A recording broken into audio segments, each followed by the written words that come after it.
আমরা সোশ্যাল মিডিয়ায় দেখছি যে ভেটির পলাশ বন খুব ট্রেন্ডিং হচ্ছে, কিন্তু অনেকেই জানেন না যে ভেটির মতোই অর্থাৎ বরন্তির ওই দিক মানে পুরুলিয়ার মতো কিন্তু বাঁকুড়ার এই দিকটা অর্থাৎ বিহারীনাথ পাহাড়ের পিছন দিকটা যে বিহারীনাথ ভ্যালি, সেখানেও কিন্তু পলাশ বন রয়েছে।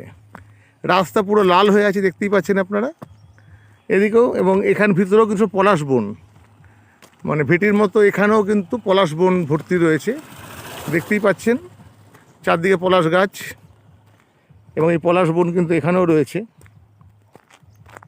লাল হয়ে আছে পলাশে। আমি জানি না সূর্যের আলোতে কতটা হচ্ছে, কিন্তু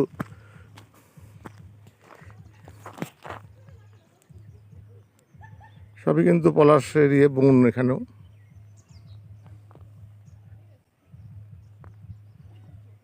এই দিকটার লোকে কম আসে বা কম জানে, কিন্তু বিহারীনাথেও কিন্তু যথেষ্ট পলাশ গাছ রয়েছে বিহারীনাথ পাহাড়ের ধারে ধারে।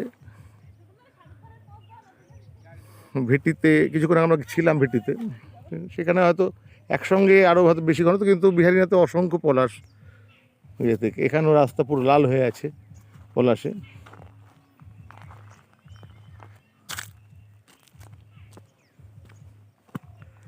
কাজে যদি আপনারা পলাশ দেখতে চান বরন্তী ভেটির সঙ্গে অবশ্যই বিহারীনাথে আসতে পারেন পলাশ দেখতে।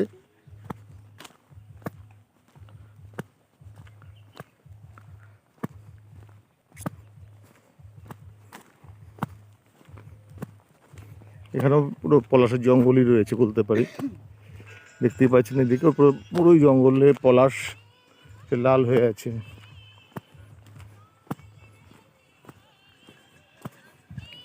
পুরোই পলাশ বন বলা যায়, ও সেখানে অন্যান্য গাছ রয়েছে।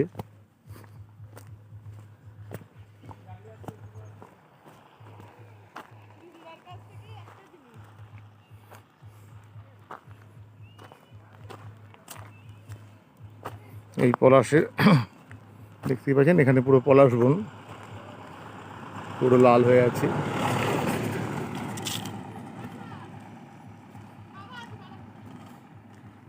সবই পলাশ বন। আর এই পিছনে বিহারীনাথ পাহাড়ের লেদা পাহাড় রয়েছে, ওইদিকে বিহারীনাথ পাহাড় দেখা যাচ্ছে, এটা লেদা পাহাড়।